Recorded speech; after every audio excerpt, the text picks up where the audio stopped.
विमल पोलो जोबा केसरी, हर पल मनाओ केसरी त्योहार। बापू वर्सेस राम, आप इस लड़ाई को पूजा क्यों मना रहे हैं भाई? नई स्कीम है, हर सरकार को हक होता है अपना नाम रखने का। आप क्या राम के नाम का विरोध कर रहे हैं क्या? मानक जी, आप सभी को नमस्कार। अली सरदार जाफरी का एक शेर है जो मैं कहना चाहूंगी कि आस्तीन खून में तर, प्यार जताते हो मगर क्या गजब करते हो, खंजर तो छुपा लो साहब। आज इस देश में पॉलिटिक्स में यही रह गया कि गांधी को राम के बरक्स लाकर खड़ा कर दिया। इन्हें शर्म नहीं आती कि महात्मा विकसित भारत के मिशन में और विजन में महात्मा गांधी फिट नहीं बैठते। महात्मा गांधी जिन्होंने ग्राम स्वराज का सपना दिया था, महात्मा गांधी जो इस देश के आत्मा के मूल में बसे हुए हैं, ये पार्लियामेंट में खड़े होकर बोलते हैं प्रियंका गांधी को, महात्मा गांधी आपके परिवार में नहीं थे, महात्मा गांधी मेरे पिता थे, इस राष्ट्र के 140 करोड़ लोगों के राष्ट्रपिता है। और उनके नाम की स्कीम चेंज हो जा रही है क्योंकि ये खुद कह रहे हैं। अभी कुछ भी कहें, जफर जी इधर के, नेहरू जी आए, इंदिरा जी बाद में आई, पर सवाल तो यही है कि इन्होंने महात्मा गांधी के नाम को बदलने की वही हिमाकत की है जैसे इन्होंने सरदार पटेल का स्टेडियम का नाम बदल के नरेंद्र मोदी स्टेडियम कर दिया था। केंद्रीय विद्यालय जो राजीव गांधी की रिवोल्यूशनरी स्कीम थी ग्रामीण बच्चों को पढ़ाने की, उसका नाम पीएम श्री हो गया है। महात्मा गांधी को इरेज करने की कोशिश तो उनका 1925 से चल रही है। आपको वो पोस्टर याद होगा जिसमें वो तीर मार रहे हैं सावरकर और गोलवरकर, नेहरू, गांधी और बोस को।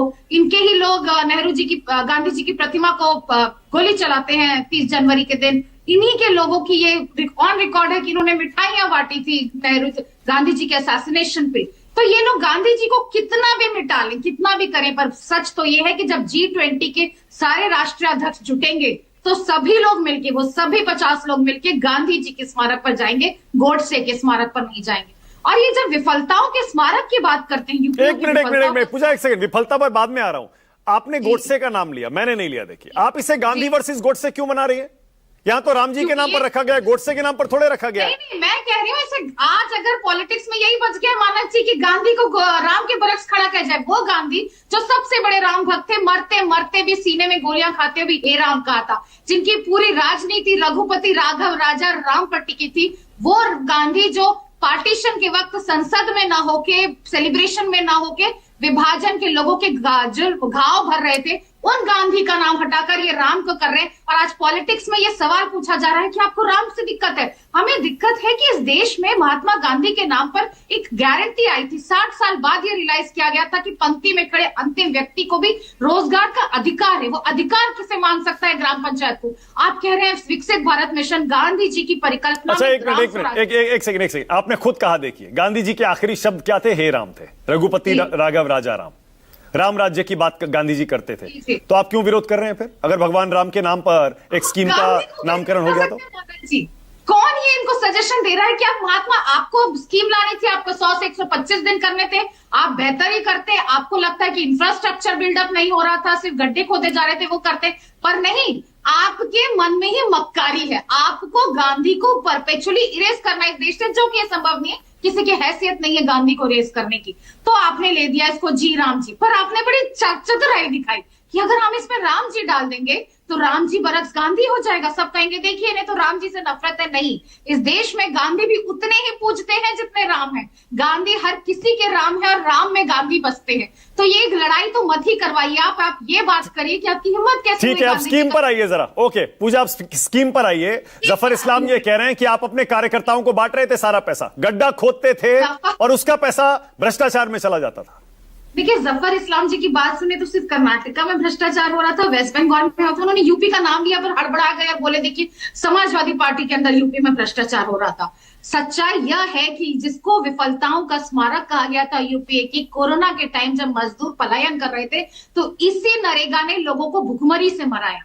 ये नरेगा थी जिसने काम को सम्मान दिया। आज मुझे रोजगार की जरूरत थी तो मैं हक से रोजगार मांग सकती थी। मुझे वो 80 करोड़ राशन पे मुझे डिपेंडेंट नहीं होना पड़ता, क्योंकि गवर्नेंस खैरात नहीं है मानक जी, गवर्नेंस अधिकार है इस देश में। और तो स्कीम तो अभी भी चल रही है एक तरह से ना पूजा, जो नई स्कीम आ रही है उसमें भी 125 दिन बढ़ाकर कर दिया गया है, 100 दिन की जगह। 2004 में इन्होंने 44 दिन दिया था, 2024 में 44 दिन दिया था, 2025 में 55 दिन दिया था। आए दिन नरेगा का बजट सिकोड़ रहे हैं। आप बताइए, ग्राम सभा का तो उन्होंने सिस्टम ही खत्म कर दिया। इस देश में जो ग्राम सभा इनका वो जनरेट करती थी, काम जनरेट करती थी, अब सेंट्रल गवर्नमेंट डिसाइड करेगी किसको काम मिलेगा। सरकार चुनाव है, वहां पे नरेगा का काम दे देंगे, ये चुनाव नहीं है वहां का नरेगा का काम ले लेंगे। उसके बाद ये फंडिंग का 40% का ठीकरा सिर पर डालिए, पर फोटो मोदी जी की लगेगी, थैंक यू मोदी जी होगा, क्योंकि 60% पैसा तो मोदी जी ने दिया है। तो जो ये पूरा रोजगार की गारंटी थी, जो काम के सम्मान की डिग्निटी थी, और सबसे बड़ी बात मानक जी, कोई भी मसौदा था 2005 में जब ये नारा दिया गया था कि हर हाथ में काम हो और काम का पूरा दाम हो, तो सारे के सारे विपक्षी दलों को भरोसे में लेकर संवाद से प्री लेजिस्लेटिव बिल लाया गया था, जिसमें डिस्कशन हुआ था, जिसमें लोगों ने यह भी कहा था कि महिलाओं को SC/ST को रिजर्वेशन मिले काउंसिल से, वो भी आया था, जो कि खत्म कर दिया गया है। एक मुद्दा और चल रहा है बड़ा पूजा, उस पर भी जवाब दीजिएगा। संसद का सत्र चल रहा है, राहुल गांधी की आलोचना हो रही है, जर्मनी के दौरे पर निकल गए, ऐसा क्यों? प्रधानमंत्री जी भी निकल गए हैं। प्रधानमंत्री जी तो इलेक्टोरल रिफॉर्म, जो कि सदन में पहले दिन से विपक्ष मांग रहा था, उसके डिबेट में भी नहीं आए, पर प्रधानमंत्री जी ने वंदे भारत डिबेट को ओपन किया, जिसकी वंदे भारत की हमारी पूरी श्रद्धा है, और वंदे मातरम नहीं पूरी। पर इलेक्टोरल रिफॉर्म में प्रधानमंत्री जी नहीं आए। प्रधानमंत्री जी 3 देशों के टूर पर चले गए। वंदे मातरम, वंदे मातरम, वंदे मातरम। अरे मैंने आपके बीच में नहीं बोला सैयद जफर इस्लाम, वंदे भारत का पूरा डिबेट आप लोगों के सर पे टर्न हो गया था। जिस तरीके से आपको टीएमसी के सांसदों ने वंदे मातरम पे डिबेट हुआ, PM साहब ने वंदे मातरम पे बोला, वंदे भारत पे नहीं बोला।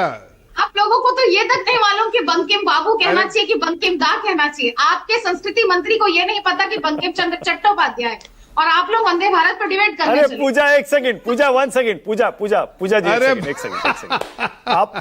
आपके वो जुबान से बार बार वंदे भारत निकल रहा है, वो करेक्ट कर रहे हैं आपको, वंदे मातरम बोलिए। हाँ बस, और कोई दिक्कत नहीं। हाँ सॉरी, मेरी गलती, वंदे मातरम निकल रहा है। हाँ अभी सॉरी का यही तो आदत है, कांग्रेस वाले सुनते नहीं, में आ गई आपके सुनते नहीं कांग्रेस, सॉरी बार बार कहते हैं बाद में।